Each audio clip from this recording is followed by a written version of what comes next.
I don't want to abuse the rules. Yeah. So, and he's like, yeah, man, post it. Like, all right. Nice. No, that's dope. That's dope. Then we can get them to cross over and let us start posting that in there because it's alcohol related. I mean, we're all drinking every single episode. Hey, man, it all connects. It all connects. I'm feeling tipsy. I'm feeling good. This is beer number 4. Nice. That I just cracked open here. Got my dogs over on the couch. If we hear any barking. I thought you were talking about your homies.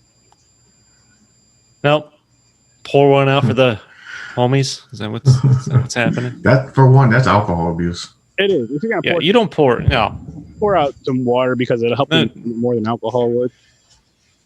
No true person would want you to pour out booze. No. You get the garden hose while you're taking a sip of booze and water their grave. Anything you drink more, you don't pour it out. Agreed. Are we rolling? Oh, we're rolling. Rolling through the lovely hills. You're welcome. So because I watched this Porky's movie and the freaking the jokes in this and everything. So I fell into a dark humor. Like I've been into dark jokes and shit. So I went on TikTok, whatever the fuck you call the damn thing. and I fell into a rabbit hole with some fucked up jokes, man. Hey God, we can't go past that yet. The way he just said TikTok, that sounded like an old TikTok. Like, what are you guys on? You guys on the TikToks now? Like, what are you on? The one, there's this one dude on YouTube calls it cock tick. He's like a fucking cock tick. What the fuck that's called? Yep. But yeah, it's like, but yeah, the jokes are bad, man. I mean, and I laugh at them, and I question myself, like, why did I laugh at them? My ass off of this movie. I was. Oh, that's you haven't, James. You've seen this before, right? I've seen it before when I was younger. I'm sure also at the time where while you're watching this, you have to hit pause 10 million times because you had to take care of something really quick, and then you play it again because there is some nudity in here. It's like high school. Yep. So, yeah, there's nudity. I mean, there's nudity on both ends in this one. Yeah, it's crazy. It's funny too. I mean, oh man, they cross lines in this shit. It's like there is Aaron. Before we really get into anything, this was Aaron's first time watching this movie. I want to hear about his reaction. Yeah, I enjoyed it. Like, it was funny. I can't lie. It was a funny fucking movie for me. Nothing surprised me with it. Like them dropping the N-bomb with the ER at the end. I'm not gonna say it, guys. Don't worry. There was one N-bomb, and I commented on this as I was watching it in our group chat. I'm like, this movie's a little more racist than I remembered. Yeah, and it was like right in the beginning. Oh, that was almost immediately they dropped an N-bomb. I'm like, oh shit, I'm watching this. I'm like, I don't remember this.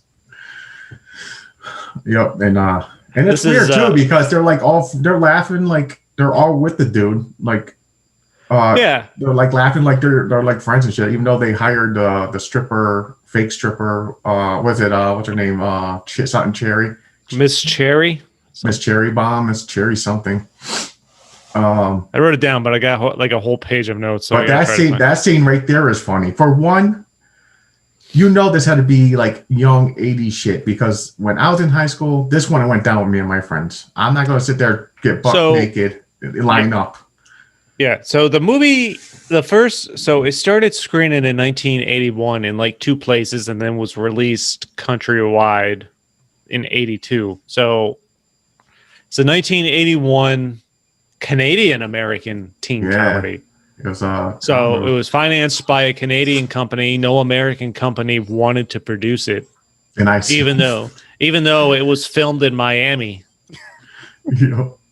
Oh, Canada. So and it actually, because a Canadian company produced it and financed it, I think it ranks as it was the 5th highest grossing film of 1982, and like one of Canada's highest ever comedy ranking movies. Wow. Because again, since a Canadian company produced it, it counts as that. But before we get into anything, what are we drinking, people? Oh yeah, who wants to go first? Ibrahim left us high and dry 2 weeks in a row. Yeah, he Because has business taken care of. He has better things to do, apparently. Chris is speaking out of love. He misses him. It apparently he didn't care for these last 2 movies we've done, so he just didn't want to take part. He's like, I can't deal all this caucasity. Yeah, it's too much whiteness for him. Well, the last one wasn't too white though. It was Major League. There was a mix. Yeah, I mean, Serrano was one of my favorite characters. In Major League. Yes, exactly. But I mean, Aaron's got to pick it up for this episode. He's got to balance out the ratio on his own. I am. I could start it by saying a bunch of racist stuff, but I'm too mature for that, guys. But shit, yeah, it starts right up when they're in the cars. Actually, in the beginning of the movie, talking about getting the black guy later or the Negro, and I'm just like, oh shit, this is how they're starting. Where Yeah. go? What are you drinking, Aaron?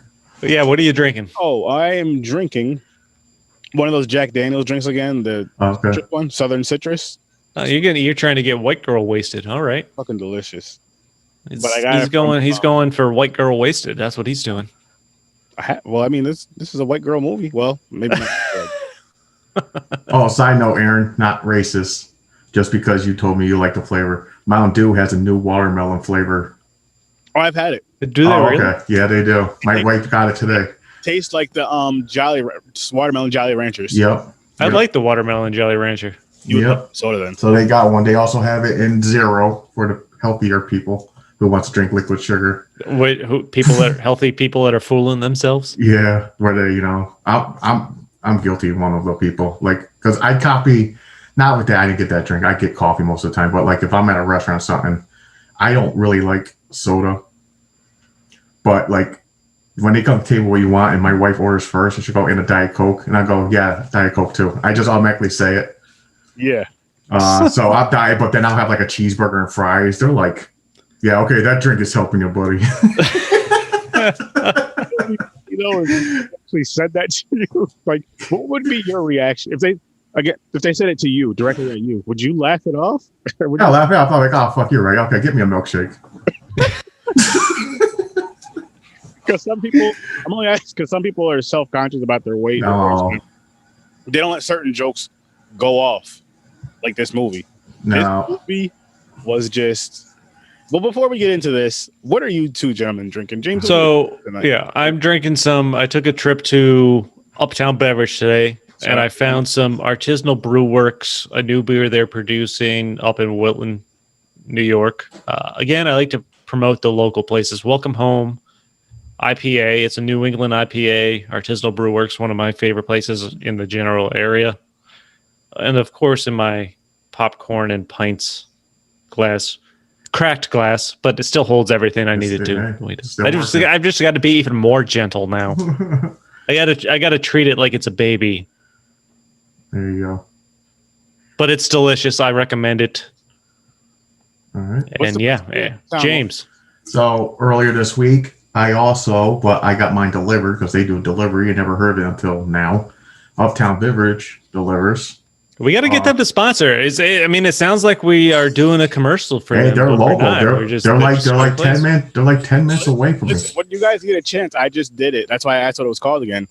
So I just shared this live video, and tagged them. I think we should all do. I think all three of us should do that. I tagged them in a post today when I came home. Like, they got a great selection. They do. They have a lot. Like, I was on the website. I'm like, damn, I don't even know what to fucking get. I'm like, there's so much shit. So I ordered 2 just to try out real quick with the delivery because they have free delivery sponsorship thing going, promo. So I'm starting off tonight with, it's from Beacon Skiff, 1911. The can says Cuddling Fireside after that sleigh ride, and it's Cranberry Hard Cider. Nice. Also in my popcorn and pints glass. Nice. That's a pretty color drink. I like cranberry, so as soon as I seen cranberry, I was like, yep. Sounds tasty. And it's pretty good. It actually tastes like a hint of they got like definitely cranberry in here, so good stuff. Uptown Beverage, man, good selection. Okay, so do you guys like cranberry sauce just because the drink? Yes. I do. I don't. I'm not a real huge fan of it. I don't consider that real food. So It's not real food. I love. it's not. It's just fucking Jello. That's what it It's is. not Don't disrespect it because Jello's nasty. Unless it has liquor in it. I can do Jello shots. I guess I would do that. I've done pudding things. Pudding is good. Oh, pudding shots are good too. It sounded like you said you've done things to pudding. That's what I heard. Cosby. Hey, That's what he does when he's like, suck up my pudding pop.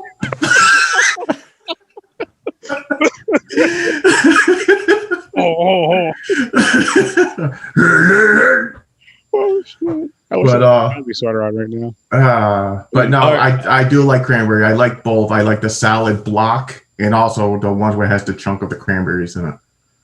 Okay. So it's jellied. Then there's whatever the fuck the other one's called. Loaf. I don't know what the fuck it's called. Yeah, so yeah, I do like cranberry sauce though. Cranberry juice. Love it. It's one of my top favorite drinks. It's coffee, cranberry juice. Yeah, I mean, I haven't done vodka and cranberry in a long time. Oh, that was my summer drink. Wow. Then they came out with blueberry. Blueberry vodka with cranberry juice. Damn, man. That's like a relaxing drink where it cools you off when it's hot as hell. If you're sitting in the backyard roasting, that cools you off. Yeah, until you black out, and then then you wake up like a lobster. Good I like stuff, that though. about drinks though. all right. When especially like in the cold, when you're real cold and you take a shot of something, you're just like, I'm feeling nice now. I'm warm. Well, I'm warm, all right. I'm feeling a little tipsy. I'm feeling good. I enjoyed this movie. Yeah. You know what? I haven't watched this movie in certainly over 20 years. At least. It's been a long time. I think I was like 11, 12 maybe. Yeah. And, it took me at least 15 or 20 minutes to get back into the mind frame of like, all right, I'm enjoying this. Because watching this 20 years ago was, or more, different time for sure. Definitely. And we touched on this, and I messaged you guys while I was watching this in our group chat. I'm like, this definitely has a little more racism than I remember. Yeah. There is I mean, like right off, within the first 10 minutes, there's an N-bomb, and I'm like, wow, okay. Then there's a lot of anti-Semitism. Against the Jewish. Yep. But there's Listen, there's a Full House ending. They tried to right that ship. They tried to play it out that, the kid brought up by like the redneck father who is the huge racist. He's brought up that way, sees that it's not, not the way it was portrayed, and kind of becomes friends with the Jewish kid. To their credit, they played that out, but they didn't do a deep dive or anything like that into dropping the N-bomb. And it wasn't even the same dude. Wasn't it the blonde-headed dude who said it? Yeah. It was. They threw that N-bomb. I mean, they dropped the N-bomb once, but it was thrown around super casually amongst a group of white guys. Yeah. As opposed to the one guy that was real anti-Semitic and then, came to the right frame of mind where he's like, yeah, I was wrong. Yeah. And they even played it off like they wrote in where the friends, like when he was fighting the Jewish kid, and he talked to the dude afterwards. He was like, "Yeah, he's a jerk all, but he is our friend. Mm-hmm. We deal with his racism." Yeah, but I mean, shockingly, that's not that. Is that really that different than what you think you would hear today? Not at all. For people that are trying to stick up for a friend. Yeah, he's a racist asshole, but he's my friend. And that shouldn't excuse it. No, it shouldn't excuse it, exactly. But so that's how they portrayed it. But obviously the movie didn't dwell on that. At least the movie still has some great jokes and setups. And James, you and I have watched this before. This is why I was super excited to hear what Aaron's first impression with this was. Me too. Yeah, the stuff that was going on in this movie, the racism, even the sexual shit that was going on, to where this movie is. We should also mention this movie is misogynist as shit. Yes. Yes. To the fullest. Yeah. To the fucking fullest. This is by no means a movie that would get made anywhere close to today. Oh fuck! It was made. The movie was made in the 80s. It was made in the 80s. It was almost made in the 70s. I mean, this movie started. Yeah, it's borderline. You know, was out for view in 1981. So, but it was made for the life of the one dude writing it, but his friends were in the 50s. Yeah. Like so yeah, it's an 80s movie, but it takes place in the 50s. Yes. And they did a great job with that. Like, as far as the way they portrayed it and all that stuff. And it's realistic. I'm sure there's been peeping time, which I'm not condoning it, but I'm sure there's been peeping times in females' restrooms or locker rooms. Yeah. Oh yeah, that was the thing back then, man. That's when you did get caught, like nothing serious. Like you do that now, you're like going to jail, you're getting arrested. Like you put a camera in the bathroom. As you should, though, before you should, yeah. But I'm just saying, back then it wasn't like that. They were like, "Oh, they're just boys." Slap them on the wrist. You're suspended, and shit like that. But all joking aside, that's very fucking true. Like when you watch these older movies, like it's like, oh, that's what he does. He slaps you in the butt. He likes you. What? No. He slapped you in the butt. Punch him in his damn face. Yeah. It's funny watching this now. Like you got to you know what's right and what's wrong, or I mean what can slide and what's wrong now as opposed to back in the early 80s. Like this one, it's slide, and I understand the context and the time frame it was done. Mm-hmm. So I'm trying to really enjoy the jokes outside of this particular moment. And with me, I know how, like I can turn I have to, because I've been doing horror research study for a little over 3 years now. So you kind of have to turn your mind off to that kind of stuff. So you're not feeling like, I have to hate this movie because there was racism and way too much toxic masculinity and all this other bullshit.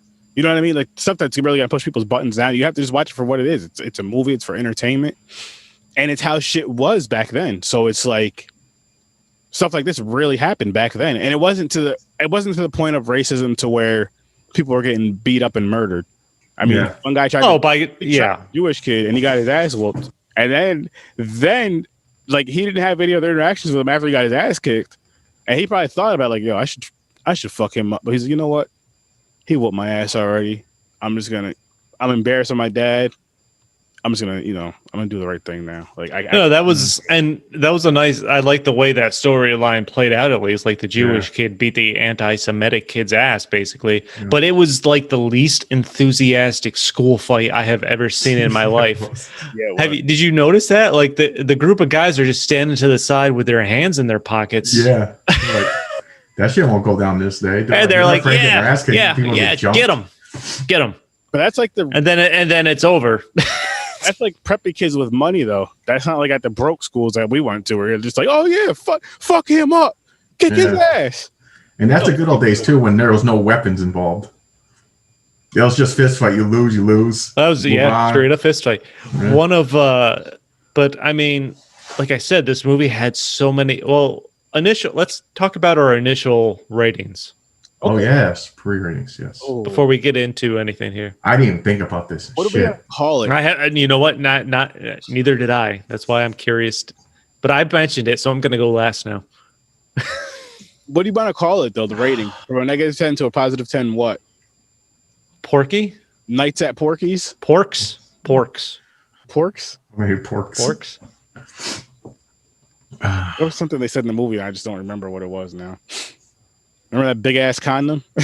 Yeah. That's the rating. How many big ass condoms would you give this movie? You go first. I'll give it an 8. 8 big ass condoms. On the positive side, I really did enjoy this movie. I thought it was funny. I smoked before I watched it, so it helped. But I really did think it was entertaining. And again, I was watching it for what it was when it came out, not necessarily with the fake outrage with social media nowadays, but like how stuff was when we were growing up when movies came out. Not saying it's right or wrong, but just how it was. Less people were offended. Let's just say less people were offended. And it was fun. It was funny. It was entertaining. And it does what that time would do. In the 50s, this is similar to how stuff would be. So, could it be made today? Fuck no. Should you watch it? Hell yeah. I really feel like if you're a movie fan, you like comedies, like old cheesy comedies, highly recommend it if you've never seen this before. Again, like I said, this is my first time watch. I have it playing on mute in the background, and I'm at the part now where all the dudes are just butt ass naked in that room together. Which it's right in the beginning. Yeah, is that the French prank? And like I said, my friends never did that shit. That is a scene where we have to say the caucasity. Yes, that is just there's a lot of white skin being flashed. Yes. Caucasity to the max. And I know you guys aren't that caucastic, which I'm so proud of you two. I'm gonna clap for you guys actually. I mean, have you ever gone streaking? No, but I always wanted to. But I did hang out with a lot of white people. Yeah, I haven't either. I have been with a group where someone has, but I have not. Oh, me too. I got a friend would do it at a drop of a dime. Was he what? I assume he was white. He's white, of course. But yeah.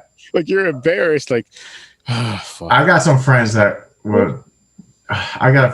They'll basically do anything for a laugh. There's stories, but I don't want to put that out on live. But yeah. No need to name names. Yeah, no names. Yeah. I mean, I think I'm in the same boat with you. I was hovering around an 8. Like you skipped me. Okay, you want to? I thought you were going last. Go ahead. Oh yeah, well, I already started, so now I'm going to continue. No, I was hovering around the 8. Like I mean, as long as you understand the context this is in, the time it was made, and you understand that it's wrong, of course. Yeah, those racist references. This movie has so many great jokes and setups in it. Oh my God! Like they take a lot of stuff to the extreme for sure. The pogo stick and the moaning. Just the peephole scene. Even at the very end where Ms. Ballbreaker comes out of the woods like she's been stalking this kid the entire movie. And I think one of the best scenes of the movie, the two other scenes of the movie that really stood out to me, obviously, where they all go to visit the hooker. And all get undressed. That's a great entire setup. That's a fantastic setup. And then I love the scene in the diner where Meat is the only one that's drunk because he didn't get into Princeton. Yes. And the cops are there, and he's like, he falls into his soup. And then I wrote down the quote because it fucking made me laugh. Pee-wee, like one of the main characters, the most like nerdy character. Yeah. He seems like he's gonna fucking explode in his pants this entire movie. Every line like he says, dude. Yeah, he is the horniest representation of a character I may have ever seen in any movie. Like you just think he's gonna explode in his pants every time he talks. But this is one of my favorite scenes in the movie is, and I laughed out loud when this happened. They're in the diner, Meat's drunk, he's fallen in his soup, like he can't hold his head up. The cops are on the other side of the diner, and they come over, and they're like, "Is this kid drunk?" It's like, if you don't tell us, you're basically all an accomplice. And because the kids have been denying that he's drunk, and as soon as the cops say that, they all say that he is, and then Pee-wee's just yelling, "God." What I wrote it down. I gotta find the quote. Hold on, it's in my notes. He's like, "That son of a bitch, he does it all the time." Just threw it right on the bus. Yeah, and everyone just slowly turns and looks at him. I fucking cracked up. Yes. Oh, shit. Oh, that's good. And a lot of stuff like that is funny. So I didn't think about this beforehand either, and I usually do because I knew this was coming in the beginning. We always do the pre-rating thing. I think I'm going to give it. I laughed a lot through this movie. Yeah. A lot of the setups, a lot of the jokes. Like Aaron, there's nudity, so that's a bonus. I'm going to. The female. That's an automatic viewpoint. A young Kim Control. I had no idea that was Kim Cattrall. By the way, I didn't know she was that hot. She's good looking, but I didn't know she was. Listen, I've watched most of Sex and the City because of my girlfriend, and even in Sex and the City, I mean, she's still attractive. Yeah, but I didn't know she was like. I did not. If you lined her up, I would never guess that was her. Yeah, no, I would have had no idea. Like I had to. There was only one scene where I really looked at her face, where she's yelling and making the noises. I'm like, oh wow, that scene was funny as hell. I was dying. It's like Lassie, yeah. Why is she called Lassie? That was a great subplot. Yes, just amongst the gym do teachers. I know what got me? It's the constant laughing from the coach and everything. You know that constant laugh, and you go with it, and you can't stop. Yeah. He's dying. He's hiding behind a curtain. I could not stop laughing. That shit was so funny. In the principal's office scene. That's where I was going. Yeah. That is one of the other best scenes in this movie by far. Oh, it's so funny. Breaker. Yeah, so I'm going to give it an 8.5 because of that. Because I laughed a lot in this, and like you, I had to shut that for the time period. Like Aaron mentioned, you mentioned the racism, the stuff womanizing, and all that stuff. If for its time, you like you said, we watch a lot of movies. You have to turn that part off, especially if you do podcasts, because you're going to review this stuff. And if that happens, you're going to go, this movie's a 0, had racism. Yeah, we have. So as soon as they said the one word, I shut it off. I didn't even watch it. We have to. As far as when it comes to stuff like that we know it's 100% wrong and real life wrong. Again, this is just a movie. Movies after movie, but we have to kind of just, like you said, shut that off and just remember it's a movie, and we have to be biased as far as like, okay, we're not going to rate this movie a bad rating because there's this, that, and the third. Yeah. Now, it wasn't a movie on it, like straight up, like.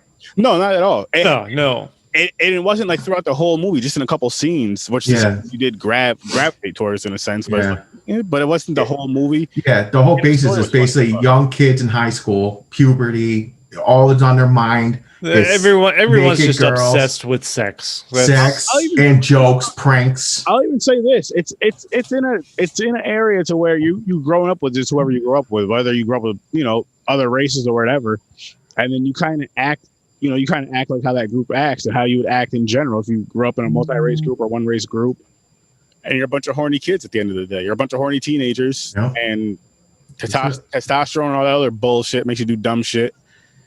And yeah, that's what this movie was about. And exactly done so well the way they did it.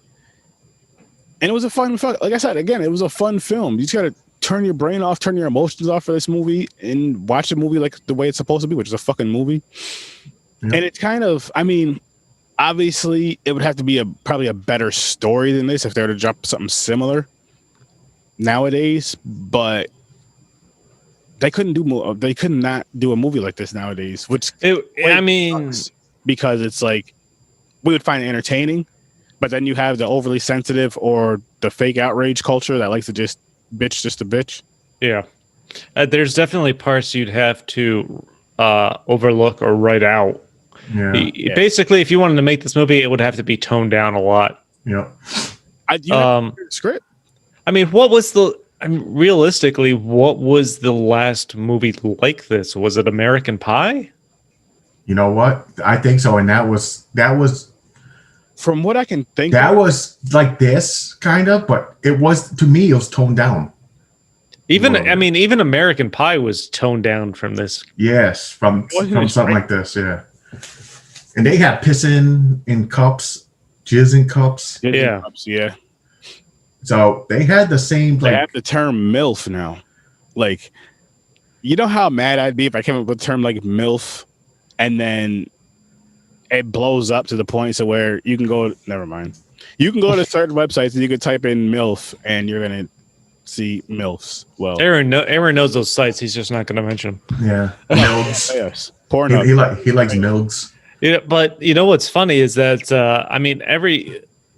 the creator of this movie is based on some experiences he had in real life. Yeah. I couldn't find any real details into those experiences, of course. But when they were shopping this movie around, like every studio in Hollywood turned this down. Well, like they had to be financed. So. Yeah, they had to be financed by a Canadian company. Yeah. Like the movie takes place in Miami, the beach area, but it was basically made by Canada. Shout out to Canada. Yeah, I know.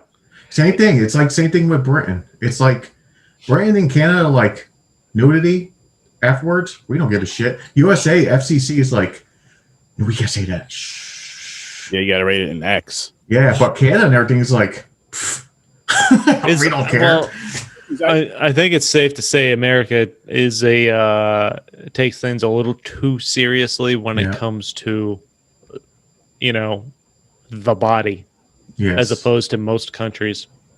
I agree. The body, male or female. Yo, really? America's so much more uptight Yes. than anyone wants to admit. Oh, uptight. I think we're very uptight and very immature at the same time. Yeah, The it's dumbest weird. shit in the world would be uptight about something else. Yeah. Like a movie. But I mean, it's funny because Ireland actually banned the film when it came out. But it only banned it for, and I wrote this down, it was overturned 19 days later. So the movie was banned for 19 days. Because you want to know what it is? Because they presented them in the morning before their Irish coffee. They're sober. Then they're like 19 days. They're like, let's see that again. Everybody drunk. Yeah, we're doing this. The 14-year-olds in the bar got a hold of it. They're like, we're making this. We're having this come here. It's coming. Let's drop it. But go back to the howling though. The Lassie character, Kim Cattrall. And it wasn't short. They had that scene going, and I was they played that. They throughout the entire movie, they just kept that going, and it was fantastic. That was a great subplot. To the movie. A gym teacher wants to sleep with a female gym teacher. Like a cheerleading instructor. Coach, I'm not quite sure because they don't specify. And the coach that has been there longer is telling this younger gym teacher, they call her Lassie. He doesn't tell her why. He's just making these noises. Get her up into the men's locker room. First off, it's super weird that once she does get up there, she's turned on by the men's locker room and the smell. That is super weird. High school boys jock straps. Yeah. Super weird. It is weird. But and again, I've watched this movie. This is at least the third or fourth time I've watched it. It never clicked in my head that was actually Kim Cattrall, a young Kim me either. Cattrall. I did not know either until shit. I was watching the it didn't really look like her until I thought that's Kim Cattrall, and holy fuck, I see it now.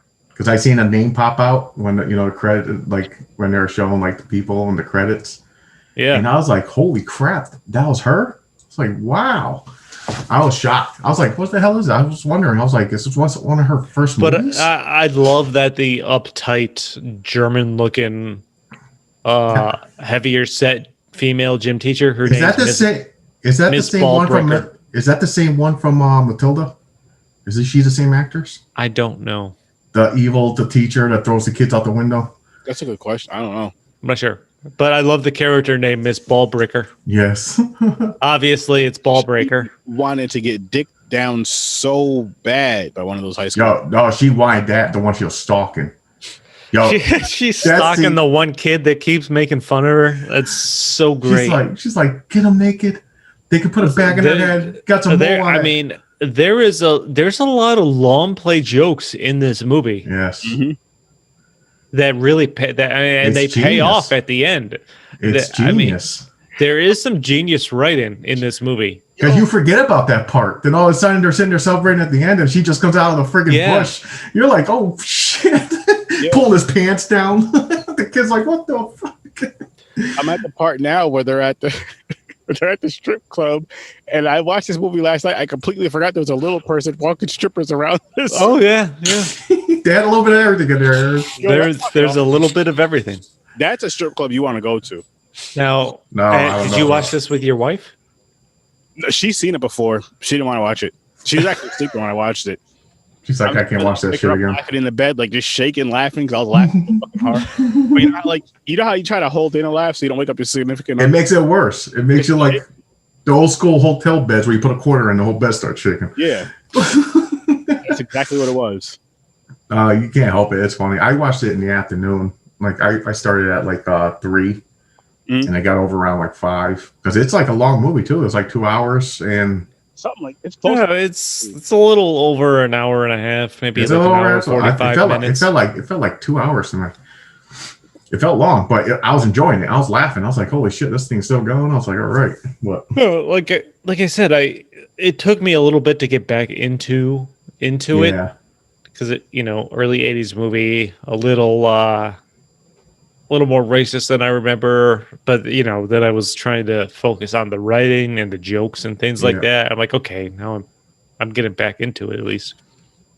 Another part was dying, like Aaron mentioned, the people, and when they were talking, he was like putting the tongue in, and she put soap on it. He was like, "Oh, son," and the ball breaker came in and grabbed the junk and just pulling them, trying to rip it right off them. Yeah, so 3 of the main guy characters they've discovered peepholes in the female shower, so they're going in and looking through these peepholes when the girls shower. I think it was 4 of them because the one of them didn't go that last time. I mean, they only showed 3 peepholes. Yeah, I don't remember. Okay, yeah, it was 3 peepholes. It was Tommy, Pee Wee, and the one of the skinny main character. The one was like the mellowed out one. Like, dude, that was another quote I wrote down. So like the second time they go to see it in the movie, Pee Wee and 2 of the other guys are looking through these peepholes, and this is when the majority of they actually catch the majority of the girls in the shower. But through Pee Wee's peephole, you can only see the overweight girl. I was dying. So, Pee Wee can't see all the girls in the shower naked. He only sees the backside of the larger girl. Yeah, just the ass. And he's getting so frustrated that out of nowhere he just yells, "God damn it, will you move, you lard ass?" I was dying. From behind the wall. That loud. And then he looks at the other guys like he can't believe someone just said that. The frustration is building, man. Like he's so horny. You could feel that frustration building with him. Oh my god. He was waiting for the freaking one female coach to come in. He was waiting for the teacher. Like, I don't know if it was. I don't remember if it was Honeywell or not. But he was. Honeywell was Kim Cattrall. It was a blonde-headed one. I mean, he was waiting for like one of the actual instructors or something. I was dying. And he couldn't see anything around this one girl. They just looked at him like, "What the fuck are you doing?" Then they just had to go along with it. Yeah. And then the one guy's like, and then the girls figure out people are watching them, and they're like, "Health inspector, I'm just here to determine cleanliness and things like that." For one, I'm going to judge this Wendy girl. She's that one girl. I'm sure high school there was that one girl where she was friends with multiple people, and she's the one that got passed around with the friends. Mm-hmm. There's that one girl, but I think she secretly was into Pee Wee. I think she had a thing for him. She always teased him. Oh yeah, absolutely. I think I was sitting there. I was like, "Oh, she wants him," and of course he gets her at the end in the bus. Yeah, exactly. And then I feel like that's the way the movie had to end because it's all Pee Wee would talk about. And he did the cheesiest shit too. King Kong, like Tarzan banging his chest. I'm like, oh Jesus! He's supposed to do every time. After 10 seconds, he just went out on the bus. 10 seconds, 10 minutes, 10 hours. It's all the same. Oh man, there's so many things in here. I'm trying to think of other scenes that made me die.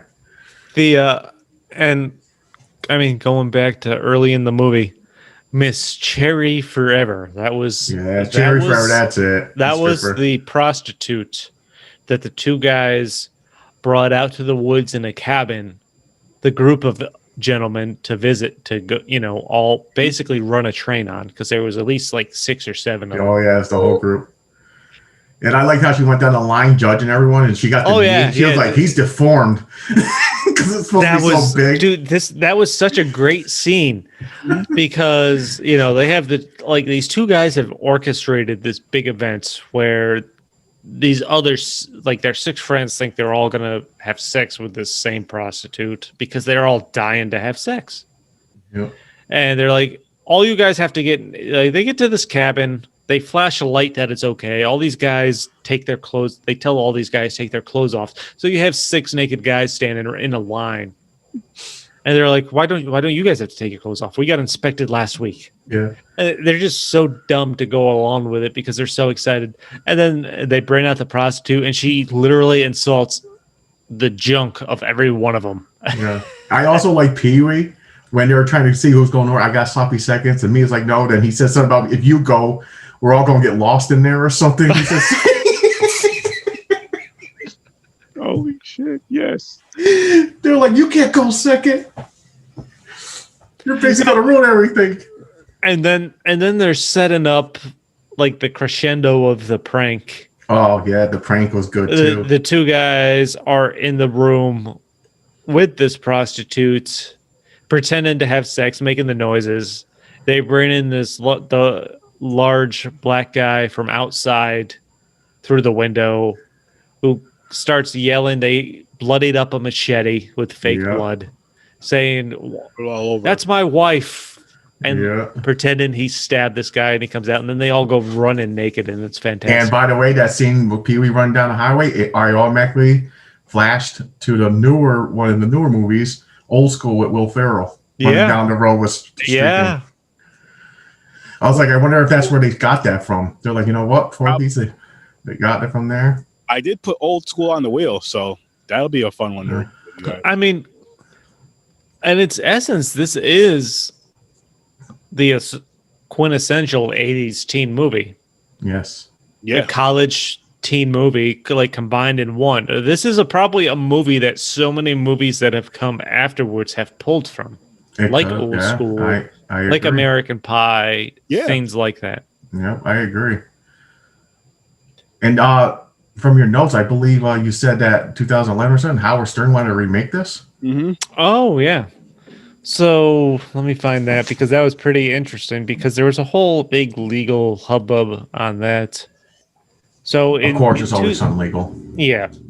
In 2002, Howard Stern acquired the remake rights in 2002. So we're talking about this in 2021, the beginning of 2021. So over 18 years ago, pretty much. Yeah. Howard Stern got the rights to produce the remake of the film back in 2002. He ran into legal trouble somewhere in 2011. So it's already been 9 years after he got the rights, and then somehow comes into legal trouble. I don't know what the whole story was. Two other production companies at the time stepped forward claiming to have the rights.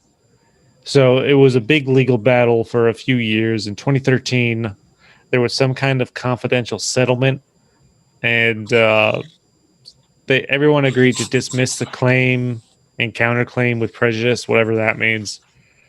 At the time of the settlements, it was confidential, so no one really knows the details. Mm-hmm.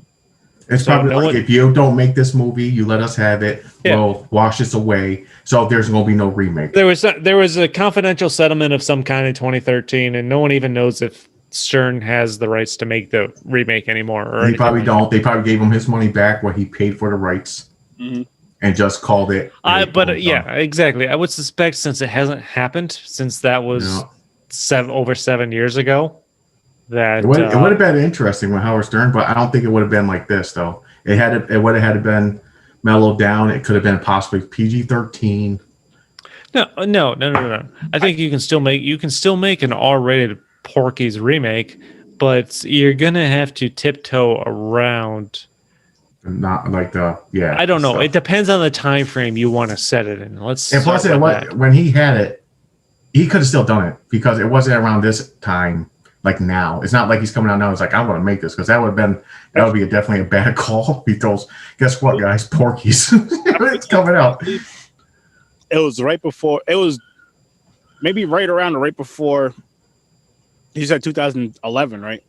It was the legal thing, but he got it in 2002. He got it in 2002. He got the rights to make the remake. Yeah, he would have been 02, because that was around like when isn't that almost American Pie time frame, a little later? Yeah, around that area. So I think it would have been all right. He should have rushed it. He should have got it out instead of waiting to 2011. People coming after him. Oh well, what are you gonna do? It might be one of those movies where you're like, maybe it was better off not being remade. I feel like that's probably the case. And not to say that, you could remake this, but there's aspects. First off, you'd have to rewrite and cut out depending on the time frame you want to set it in.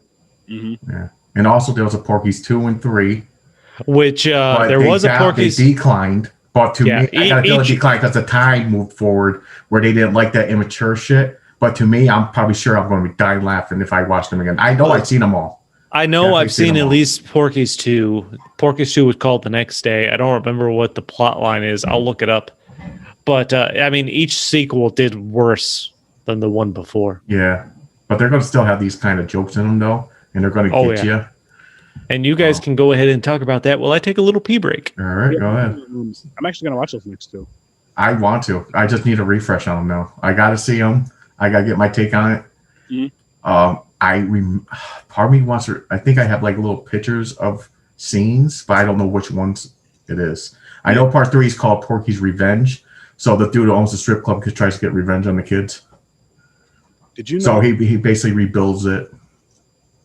Did you notice that the female gym teacher's nipples are hard in this movie?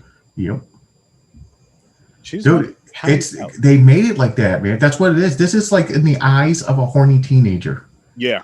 Probably. So in the real 50s or so, she probably had a bra dressed like that, but but in his eyes, no bra, just nipples. Everybody wore no bra, nipples, their boobs are out. Everybody just got naked every 2 seconds. Mm-hmm.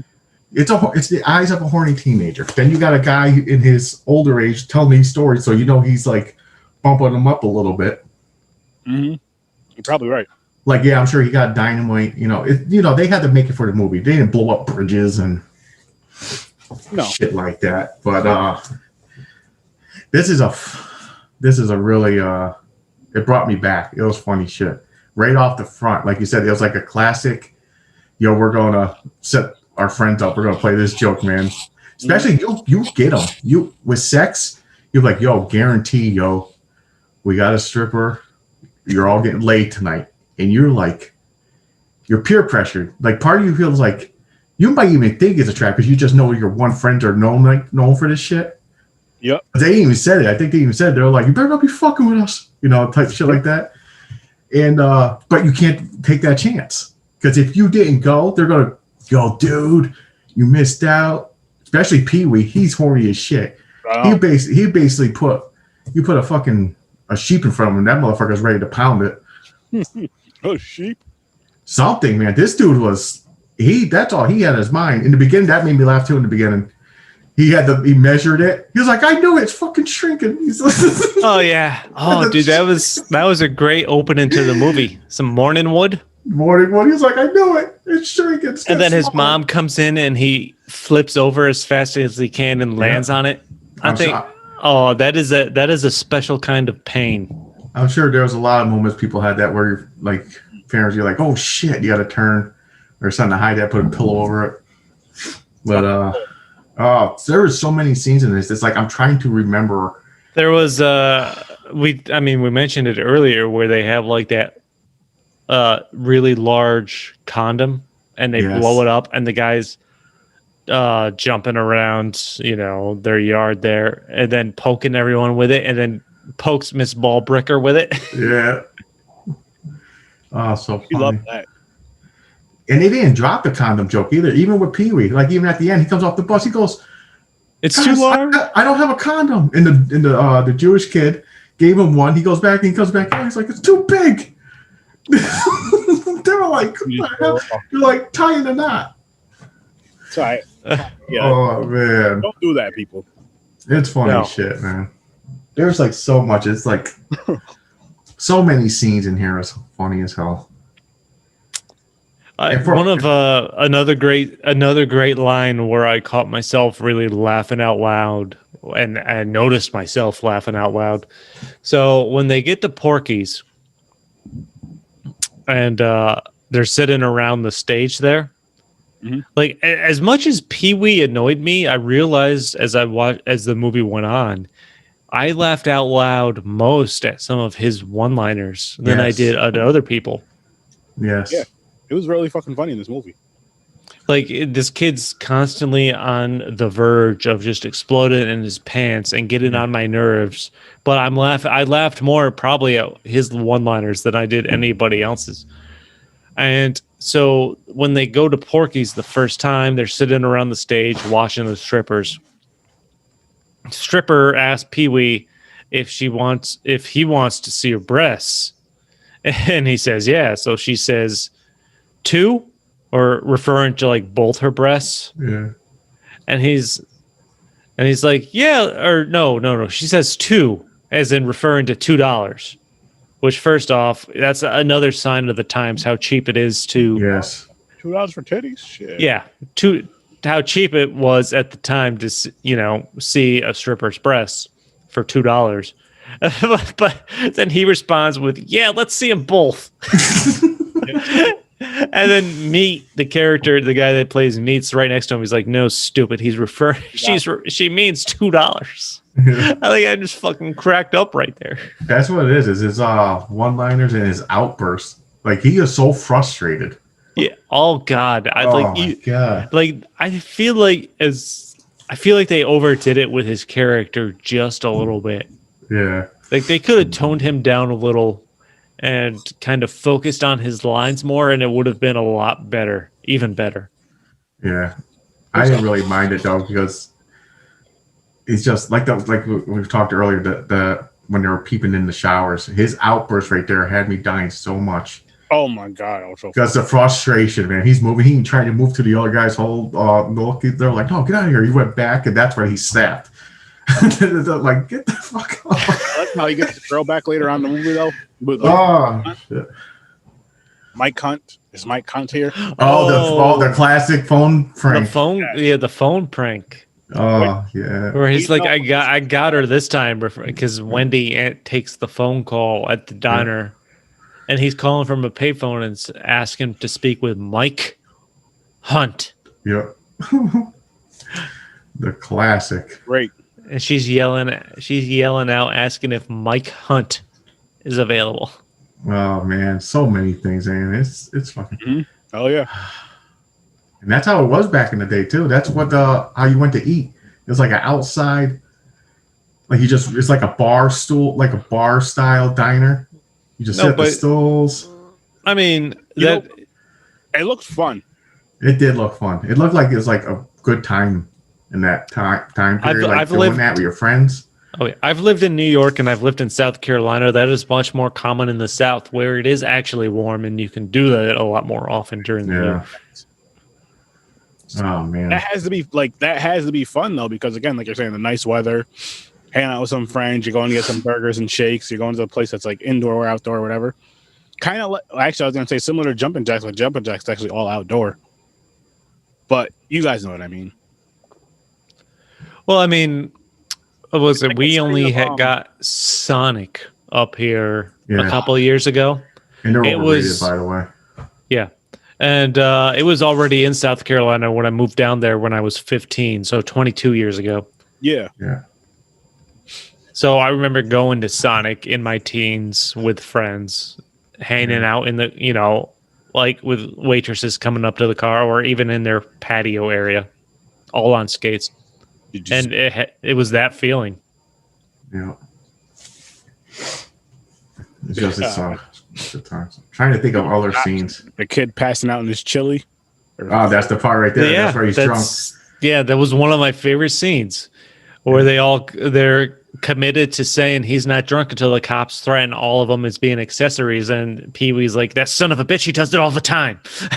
I'm trying to think of some of the excuses they're saying. Oh, his girl, he just broke up with his girlfriend or something. Yeah. That's the kid, the Jewish kid who had an issue with Brian, the Jewish character.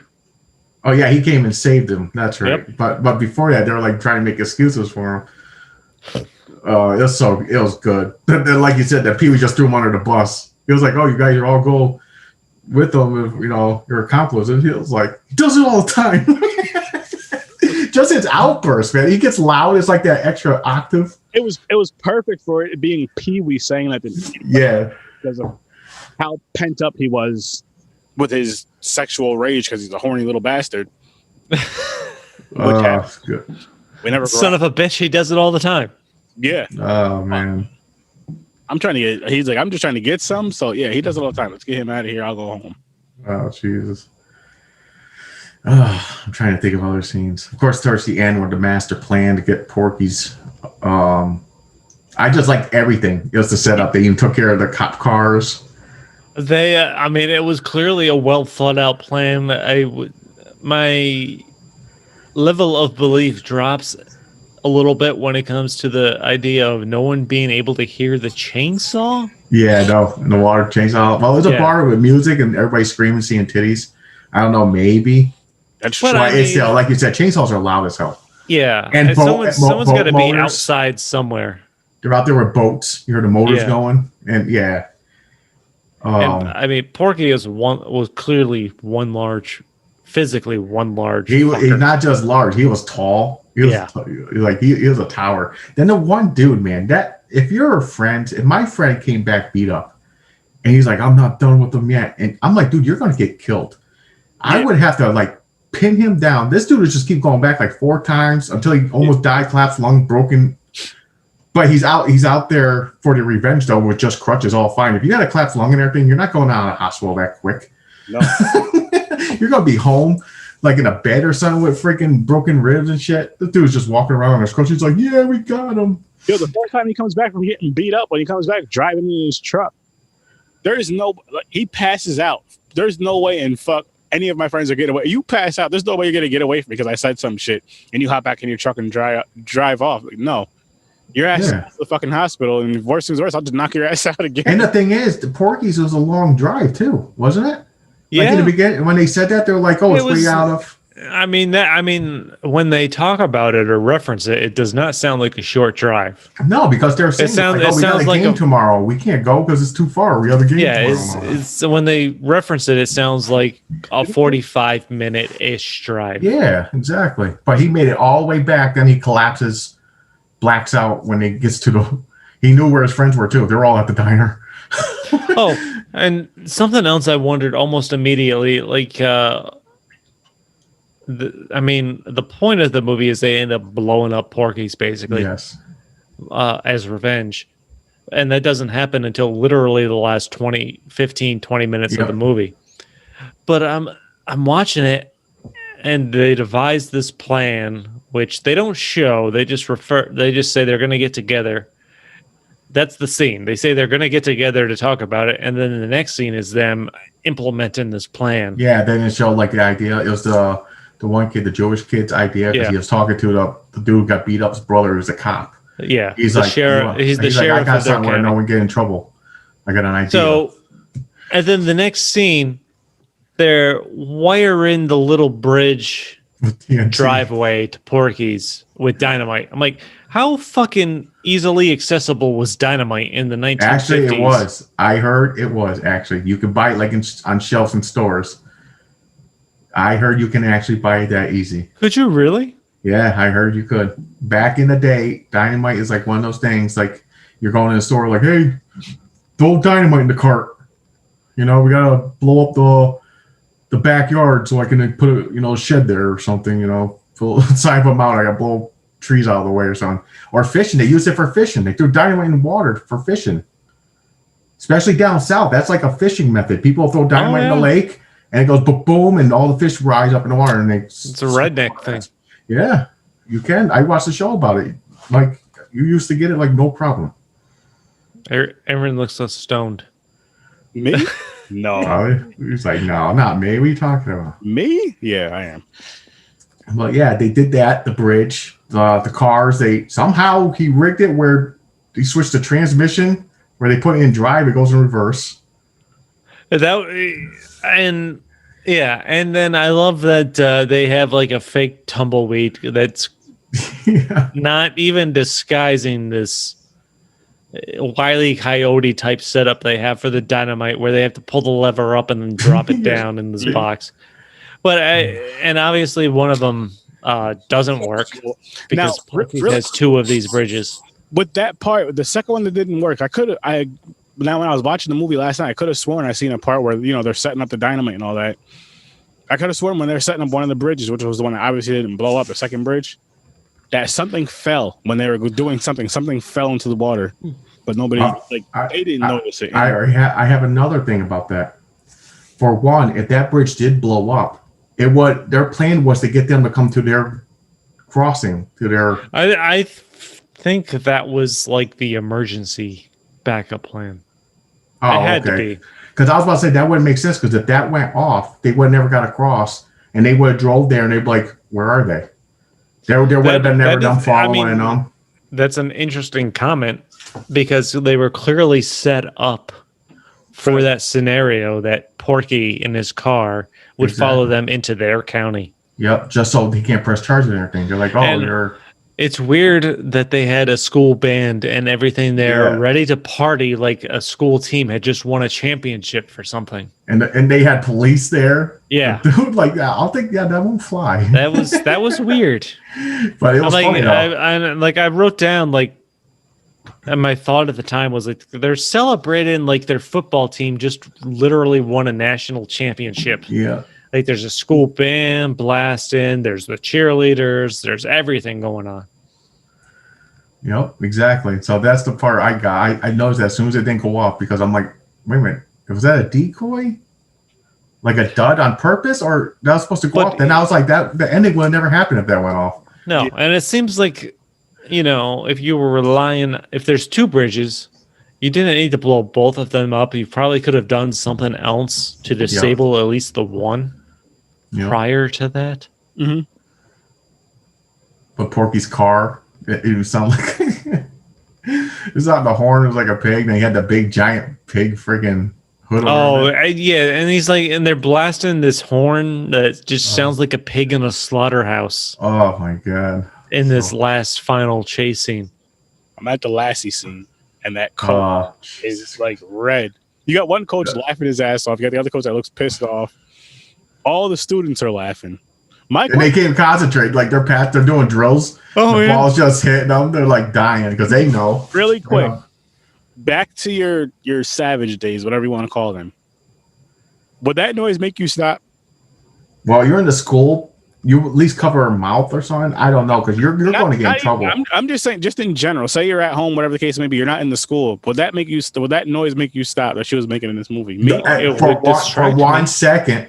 I'm like, what the fuck? I'm like, okay. Get back to it. If you don't think I'd stop and try to figure out what that was, you are wrong. Yeah. I wouldn't be able to stop. I would stop maybe for a second, like James said, maybe laugh, but I keep going, even from laughing. Oh my god, that is. Oh Jesus, that scene was. I was rolling. Man, I love the coach hiding behind that blanket though. Yeah, he tried to hide. The coach he's just dying. And he just slides down the wall. He cannot stop laughing. You see his legs at the bottom. Oh, the one coach that's just standing there the whole time. The guy coach looking mad. Of course, the female coach comes down and talks about it, or whatever you want to call him, gym teacher. But oh my gosh, that was a great scene. And like I said, it wasn't for a second. They kept that shit going. It was like a few minutes. The scene was like what, a few minutes? That scene was longer than I expected and remembered. Yeah. Oh my god! Or he finally gets her up to the equipment room. Definitely longer than I thought it would be. Oh my god! But it makes sense though because they had to give it time where people are like, "What the hell's going on?" And then coach just started laughing automatically. Oh my gosh! Yeah. Oh damn, that was good. That was a good scene right there. But another one of my favorite scenes is when they're in the principal's office and Miss Ballbreaker is talking to the principal and the other two coaches in the background just trying not to crack up because she's asking for a lineup. Just dying. The students, even the main Tommy. I think Tommy was the character. Wasn't the other two there because they were like next or something to talk about the one dude with the one coach? They were just sitting there like waiting their turn or something. I think they're supposed to be there for support, but they just went there to laugh. And they're laughing. They're in there because they're fellow faculty. And even the principal broke down. The one guy is cracking up so much he's gradually getting lower and slides off his chair. Yeah. And he was doing his comments. Yeah. Maybe we can put together a wanted poster. Yeah. Last scene in the girls' locker room. Oh, it was so funny. That just kept going on and on, and it was fantastic. That was amazing. And the fact that Miss Ballbreaker, the actress, did not crack a fucking smile in that entire scene. That's the thing. I wish there was a blooper reel on this reel. They had to break. There had to be bloopers. Like I would die. I would die. I could not sit through a scene and not laugh. Like because that's the longer the scene went on, that's what I started to focus on more is watching her face. Yeah. I'm like, how the fuck could she possibly get through this where two guys are off to the side And their role is to crack up more and more and more as this goes on, continue in the joke, building on it, and then they're just keeping this deadpan straight face. Yes. Like that is some great fucking acting on her part. Oh hell yeah. Oh man. Oh, Like how I said, takes it was though. There's no way how this could have been first take for everything. No way in hell. oh no way. There's just too much shit. Like especially like I said, I'm too immature. I would like every scene, like I would just die. I'm like, okay, we gotta do this over. Hold on. I'll try to hold it. I can't. Yeah. Like the howling part, even that. I'll be like that coach, like behind the curtain with them, just dying. I'm like, shit. Yeah, the guy's supposed to be Porky yells. I would have lost my fucking mind. Like in the shit. That's once again when they're in the shower scene where he yelled out, "Get the fuck out of the way!" I would die. So that outburst came out. Especially who has to yell, "Get the fuck out of the way!" Yeah. Every single time it's trying to say it. Oh god, damn, that's so funny. And even when they at the end where they destroy Porky's and they're on the kids are on the tow truck running away, like this is the slowest fucking car chase scene I've ever seen. For one, the tow truck's not that fast. That car would have caught up really quick. Yeah. It was a very unenthusiastic car chase scene. It was just like they were just driving down the street regular, following each other. Well, it was, yeah. I don't know. It was funny though. Great. Oh, Jesus. And you know the thing is, I love about the '80s too because you can compare it, like '80s comedy and everything. It reminded me of like the style of comedy and everything. I had movies flash in my head. I had like Police Academy that popped up in my head when I was watching this, just because the pranks and shit that goes along with Police Academy and all that. I'm like, goddamn, '80s like knew what they were doing for all genres. Horror genre, they knew it. The comedies, they were like, they knew how to make movies and shit, man. The comedy was like gold. It was an interesting decade for sure in every genre. I'm like, damn, man. I'm like, they know how to do it. Okay, so real quick with this shower scene. So the dude sticks his tongue in through the hole, right? The chick slaps his tongue with soap. So he decides to put his dick in there. Like, what do you expect to happen? Well, that was revenge. I'm like, dude, okay.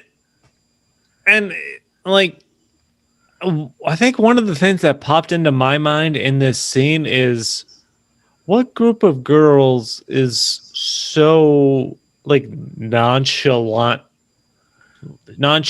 not bothered because by the fact that there's three guys watching them in the shower. They're the girls in that shower room that probably slept with them all already and seen their stuff. Especially outside of Wendy, this Wendy, basically. Well, I mean, outside of this Wendy character that they've gone out of their way already to try to establish as she gets around. Yeah, well, that was Wendy's little group there because you know it's the overweight Asian woman. She ran, but the ones who were friends with Wendy are like, it's those fuckers, Wendy. It's goddamn fucking Tommy and them. It's Pee Wee. You know, they knew who it was, so that's why they stayed. They're like, they've seen us naked many times already.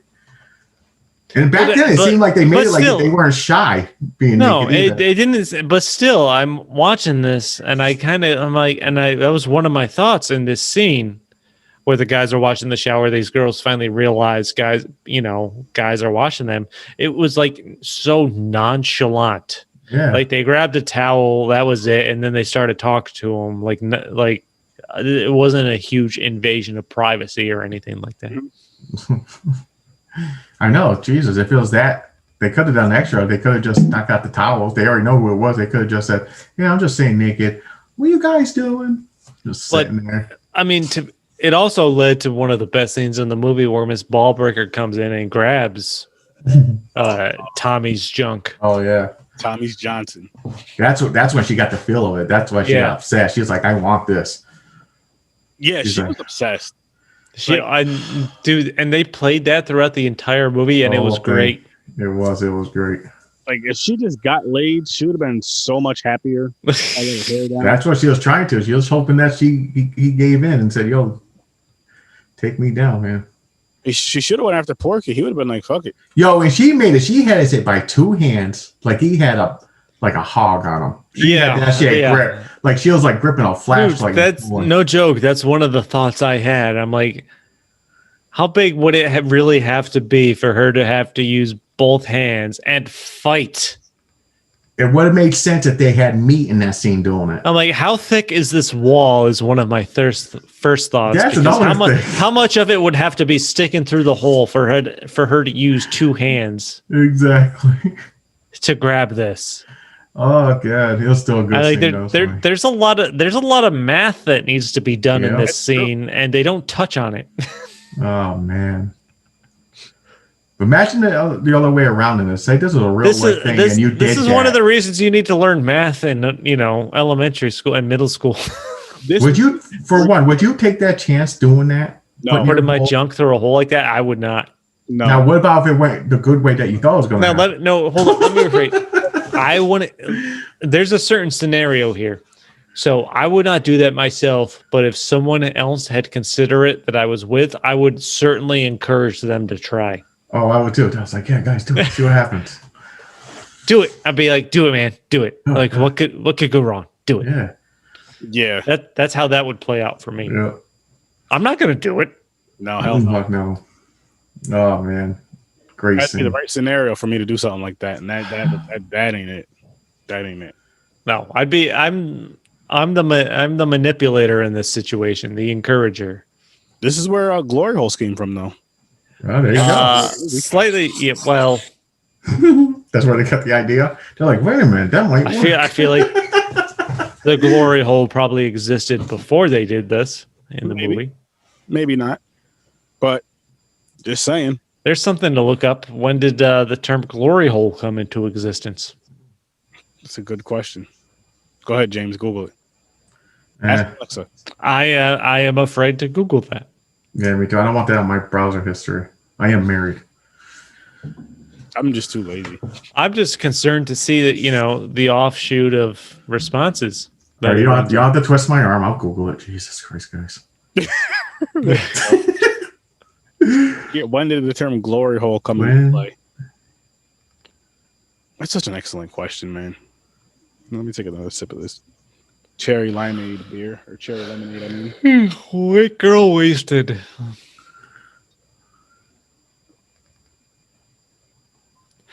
There's that Nicolas Cage special on Netflix about swear words. That's right up Aaron's alley. My wife's brother said it's funny. It's a I gotta watch it. Nope. Not wasting my time with that bullshit. Here's what I'll say, Chris. Picture that being Tom Green. I would burn Netflix to the ground. You see how that smile lifts his face so fast. He was just like, wait a minute, Aaron. This is too much. Okay, glory hole used to mean it's for glass blowers. Back in Glass blowers. 1023 AD, they're known for how they make glass. Or you make light. Glass blowers make the windows and all that. They blow in the fucking. So almost 1,000 years ago. It was glory hole first. The words glory hole came after that, but glass blowing was before that. But glory hole 1849. First image of a glory hole. But then there's someone here saying, I don't know if this part's true. You might have to go to the Urban Dictionary for that. Or, as a drawer, a room, etc., in which things are heaped together without any attempt at order or tidiness. 20 years later, the term made its slang debut, being used to describe a filthy, stifling cell or small room for degraded beings, such as prisoners. So I guess jail came first. Stalls, the term would popularly come to describe over a century later the first recorded use of glory hole, and then glass blowing. They start talking about that again. So basically, a long time ago, in prisons, there was a hole. Someone was on the other side of the cell. They're like, "Oh, suck this." Now's a good time. Now's a good time to see if anybody wants to sponsor our show. Perfect time. Hey, glory holes. Glory holes. You could be Make a the commercial. sponsor of the show that just looked up one glory hole. Are you shy? First, You get nervous when you see them face to face? Yeah. Stick your dick in a hole. Holy shit, that's such a good pitch right there. I'm sold. I'm sold. Have I had a business? So does this sponsor an episode by Glory Hole? Sponsored by Glory Hole. All right. Oh, Glory holes all over the country. Yeah. We have them at home. We have them at home too. I knew this was going to go sideways at some point. Real they had fast, to. Well, come on, this whole movie is about going sideways. You know, it had to go. Cut off. Good stuff. Let's. You think it's time to spin the wheel for next week? Oh yeah. Is it going to land on an 80s movie that Chris suggested again? I know, really. Like Jesus. 3 out of the last 4 movies have been. I'm not hating because they're great ones. Good ones, though. It only means we're gonna about doing that. It only means I'm gonna have to go a long time before I watch a movie I picked again. Yeah. Well, how far are we going to go down the wheel until we start adding more? Are we going to go right to 0? I think. I would say close to it. I think that only seems fair. So all the movies can get picked. Yeah, because we can always make a second wheel. Like I can always make a second wheel on this and just have it a completely different name to where. Gotcha. This wheel can still get picked off of, but I think we should wear this wheel out and start building the second wheel. Yeah. We should get some ideas to build a second wheel until this one's You know what's good about this? This brings me back. It's been a while because usually the movies I've been recently watching is like a lot of horror movies and stuff.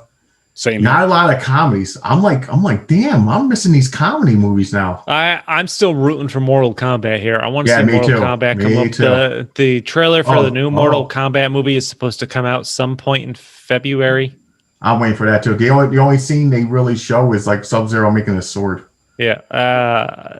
Did you spin it yet? I'll spin. Oh, okay. I thought you spun it already. I was like, what the hell's going on? It's not stopping. Yeah. What are we doing here? Spin it. Right side up. I will. Movie I'm looking forward to. Just because I want to bash it. The Last Dragon? No, Street Fighter.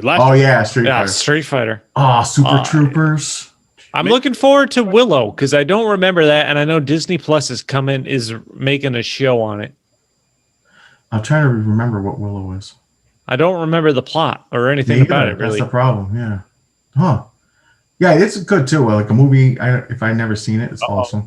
Step Brothers? Oh, get out of here. Step Brothers. Shit. We're just, wow, all right. Actually. I picked this. All right. I was going to pick this. All right. Such a great fucking movie. Comedies in a fucking row. Yeah. We're getting those comedies the Step Brothers is a fucking movie I could put on at any point and just watch the rest of it. Yep. Yeah, it's a funny fucking movie. There's some good funny scenes in this too. Oh Jesus. These two make a good team though. They were in multiple movies. Talladega Nights. Oh yeah. They make a good tag team thing going here. They do. They really do. But this is maybe who knows? Maybe Ibrahim will actually join us next week. Yeah. Hopefully. Step Brothers next week. Another comedy. Oh, that's gonna be fuck. Oh, good stuff. That's gonna be fun as fuck. Blood sports on there? Holy shit. Yeah, no, right? Not mine. I don't even remember everything that's on there. Fucking love them. I put the one on there. Jet Li. There's some action in there, some karate shit. Karate Kid, yep. So there's some stuff in there. Like I said, I'm looking forward to Karate Kid because then I can finally watch Cobra Kai. Oh, you're not gonna watch Karate Kid 1, 2, and whatever the hell else was there first? Yeah, I guess I gotta watch all those, right? That's what my brother said. He was like, "Do you watch Cobra Kai?" He goes, "No." He goes, "I'm watching the regular Karate Kids." Because he watched the first season of Cobra Kai. Then he was like, "I should go watch the movies first." Then he went back and watched the movies. Then he started it. Yeah. Now they're on like season 3 or some shit. But I think season 3's out there. I think. Yeah, I didn't get to it yet. But... Dude, and Honeywell doesn't look anything like fucking Kim Cattrall now. No. Like I keep seeing the picture flashing behind Aaron here. I'm like, it doesn't look like anything. I'm like, I'm blown away. Like I said, I did not know until I seen the name near her. It's like I was like, wait, what? Like, is that the biggest name to come out of this movie, Kim Cattrall? I think there's someone else too. I'm trying. I'm horrible with names. I couldn't even tell you. I forgot. I think there is another one. I just not as big as her. I don't think. Like her name, like stands out a lot because she became like Sex and the City, like superstar. Mm-hmm. And but yeah, Jesus, this is a good one. To our second ratings now to see if they stay the same or went up. at all? Okay.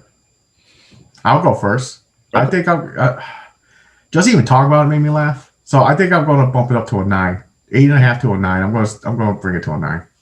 I liked it. It just made me laugh my ass off. So that, yeah, I'm going to go 9. That's what I'm sticking with. There you go. I'm going to stick with my 8. Like I said, there are some parts that could use some work, but they play the long game on some of the jokes, and what's impressive about that is that it continues to work throughout the movie when they do reference those jokes, and just the setup to some of the bigger jokes and payoffs is really impressive. Like there really is some great writing in this deep down. If again you get past like the racism and stuff like that wouldn't fly today because this movie's set in the 50s. Yeah. Even though it was an 80s movie. Mm-hmm. If you can get past that and look into the writing, they really play some stuff out that I guarantee teen comedies from the 90s, the 2000s, and I'm sure even going forward will pull from or have pulled from. And I mean, this really kind of set a standard at the time. I agree. But yeah, I'm sticking with the 8. Like I said, there's some great stuff. As much as one of the main characters, Pee-wee, fucking annoyed me. It's like I'm watching this and I just keep thinking about how he annoys me, and then he comes out with these one-liners every once in a while, and I'm fucking cracking up. Yeah, he's that one friend who you slap the back of the head like, "Shut the fuck up, Pee-wee." Yeah, and then that makes you think that his character fits the position in the movie that he is just so well. You're like, what is it with this fucking character? And then he spits out these one-liners every once in a while. Like, okay, I get it. Yeah. And it's like the fucking perfect position for him. Yes, it's crazy. It's crazy. It worked. Oh god, I didn't mind his annoying. It's hilarious. Yeah, this movie's insane, and yeah, 8. Yeah, 8. Give it an 8. All right.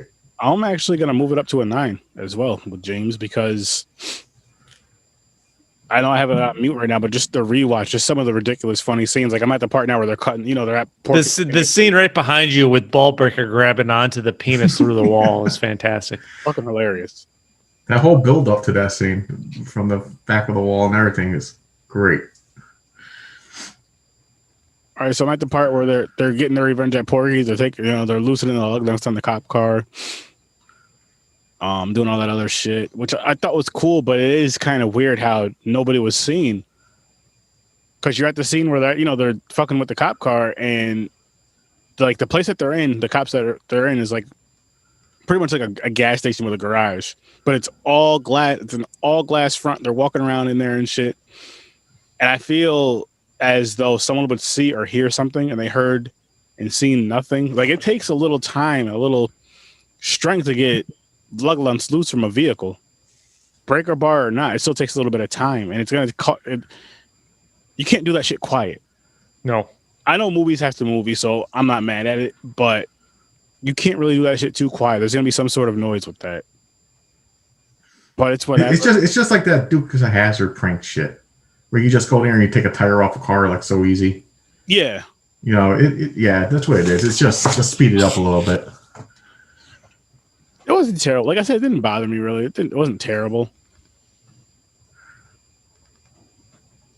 The chainsaw thing, I do see what you're saying with that, because yes, it's again, I'm gonna go with the club was just loud enough to where nobody heard anything, but then you had people like driving in there. They didn't see kids just sitting by a bridge, like the ones that are sitting by the truck. That's not suspicious to anybody.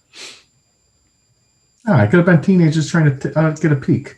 You just let them go. They're like, they're underage. They can't get in here. Let them try to. Everyone's there just to catch a peak. Yeah, man, just gotta go along with it. A little, just the tip.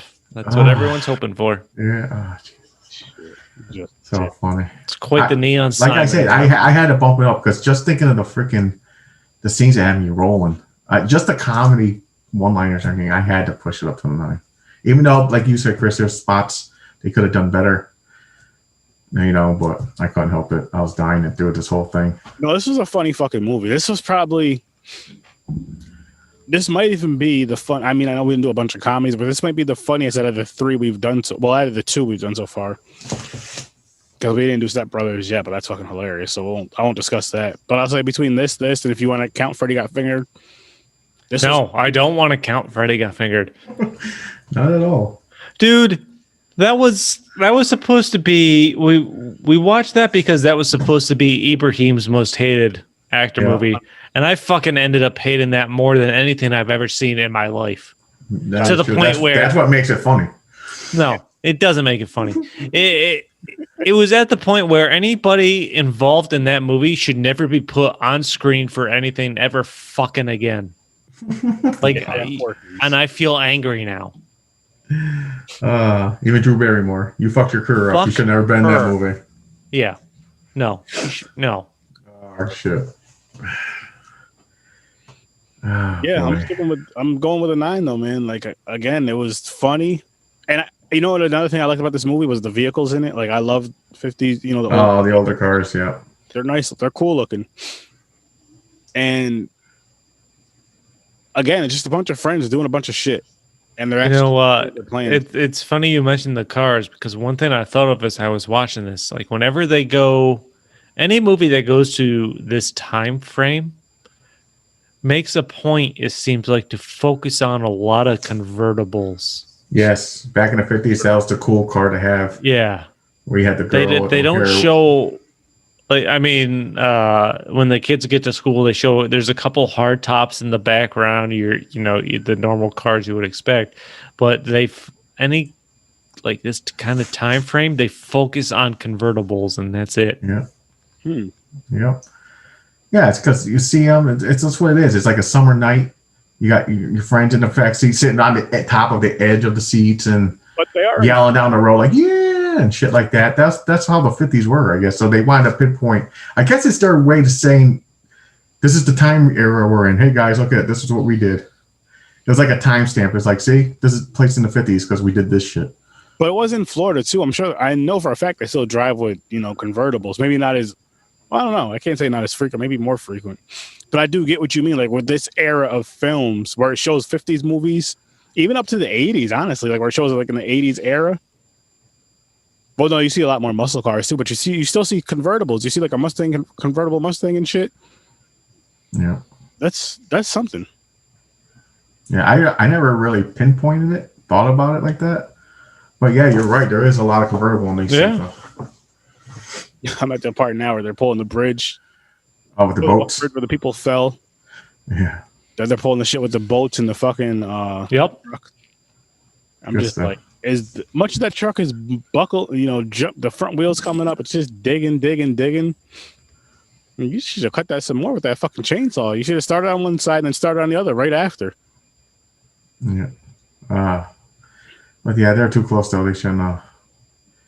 The boats had it coming, but the boats are noisy as hell too. But whatever. The boat, yeah. Oh, good stuff. So is it time? Final thoughts. Wrapping up. Yeah, we could. Yeah, I'm exhausted, fellas. Yeah, I took a nap. He took a nap. But I mean, typical Aaron. Yeah. Hey, I was just like, because I worked overtime today, and I was like, fuck. So did I. Yeah, me too. I was like, fuck, I'm gonna lay down at some point after I did some running around and shit. And I was watching YouTube and I fell asleep. Took a nice little nap. But I'm gaming after this. I'm gaming in like an hour and a half with my stepdaughter. I'm gonna have a quick snack and go to bed. Yeah, I'm probably going to bed too. I'll look for a snack. I'm glad you mentioned that. I don't know if I have any snacks. I don't remember. Find something. So I'll start off my final thoughts. Okay. Funny movie. You got to shut your brain off. There is racism. Stuff against women. It's the time period. You just gotta. I'm not saying no. It's like it's right. I don't want to say this wrong, but you just gotta be biased. You gotta shut it down. And just the movie's not about racism. It's just a whole bunch of kids, horny as hell, doing pranks, getting revenge on someone who did them wrong. It's just a fun time. So I recommend this movie. If everybody's seen it, it's a good laugh. There are scenes in there it's going to make you die laughing. Yeah, and yeah, I'm in the same boat. It's you gotta understand the time frame it was written in. This movie came out in technically 81, more worldwide 82. Takes on the 50s time frame. Yep. So don't be surprised that they incorporated a little bit of that racism. Yeah. But like I said, to their credit, at least with the anti-Semitism, they worked out that one character, I think, well enough that, he overcame that, became friends with the Jewish character, and understood he was brought up incorrectly. Yeah.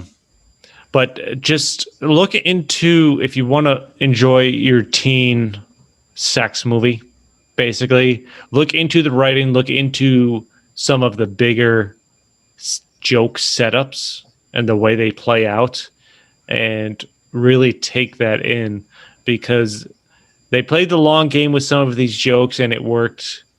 Some of the short stuff jokes worked.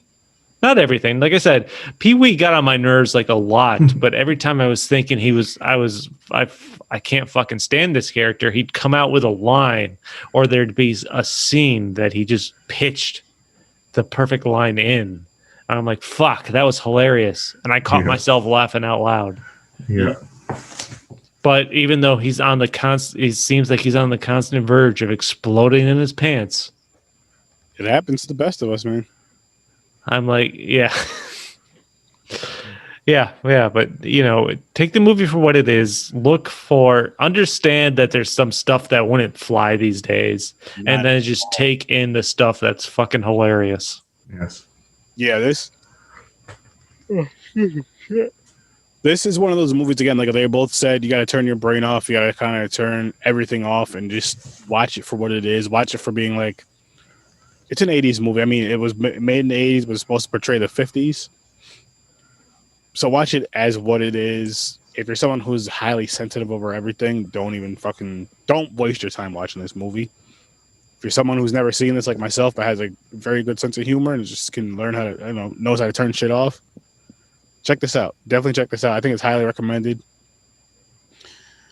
I feel like it's one of those comedy movies that, especially if you're from a certain era, like if you were born in the, I'll say the early to late 90s, this is something you might want to check out, because, early to mid 2000s is kind of when this kind of shit stopped. It wasn't as extreme as this, but that's when it kind of changed. And then especially nowadays, you're not going to get any, I'll even say a more toned down version to an extent. American Pie, you can probably never make an American Pie, the original American Pie, how it is now, or how it was when it first came out. I don't feel like that would fly nowadays. Maybe not, but I don't know. I think a couple parts would come into question, yeah. But yeah, this is just something I feel like you should all watch. And with that being said, might as well jump into the plugs. And I guess I'll just go ahead since I'm talking. First of all, big shout out to Ibrahim. Hopefully you're back next week, Home Slice. Go check out Deep Cinema Podcast. Deep Focus Cinema, right? I keep forgetting I got to be focused. Go check out Deep Focus Cinema. It's in the comments, though, people. It's in the comments, in the live comments up here, and it'll be in the YouTube comments down there. So Deep Focus Cinema. Go check them out on Facebook and on YouTube. You can check out the Z Network. And when you go to the Z Network, you'll see all the channels on there. Check out Horror Research 30. That is my individual channel. We record every Tuesday and Thursday. As a matter of fact, this coming Tuesday, James and I and whoever else would like to join us, we'll be reviewing the movie Intruder, which is a slasher in a grocery store, which I have reviewed this movie before. I love it. I'm glad the wheel picked it again, because it's going to be a fun fucking review.